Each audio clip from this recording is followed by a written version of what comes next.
It is 20 November 2021. It is Saturday of the 33rd week in Ordinary Time.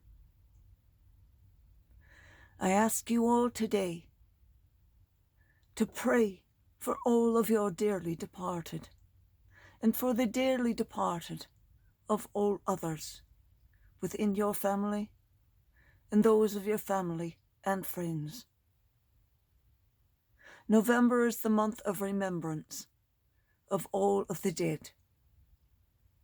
Someday, it is in this month, we believe that Christ will return and resurrect all of those first who have died in his name, and those still alive, he will then call to him.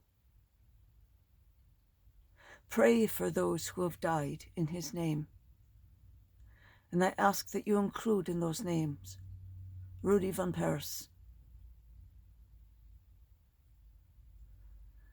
Our first reading comes from the first book of Maccabees. As King Antiochus was traversing the inland provinces, he heard that in Persia there was a city called Elimai, famous for its wealth in silver and gold, and that its temple was very rich, containing gold helmets, breastplates, and weapons left there by Alexander, son of Philip, king of Macedonia, the first king of the Greeks. Antiochus went, therefore, and tried to capture and pillage this city. But King Antiochus could not do so, because his plan became known to the people of the city, who rose up in battle against him. So he retreated, and in great dismay withdrew from there to return to Babylon. While King Antiochus was in Persia, a messenger brought him news that the armies sent into the land of Judah had been put to flight. That Lisha had gone at first with a strong army and been driven back by the children of Israel, that they had grown strong by reason of the arms, men, and abundant possessions taken from the armies they had destroyed, that they had pulled down the abomination which he had built upon their altar in Jerusalem, and that they had surrounded with high walls both the sanctuary, as it had been before, and his city of Beth-Zer. When the king heard this news, he was struck with fear and very much shaken.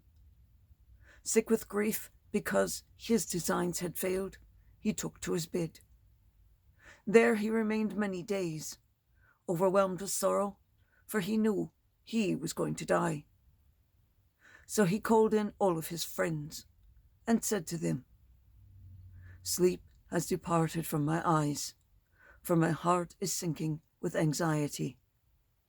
I said to myself, into what tribulation have I come, and in what floods of sorrow am I now?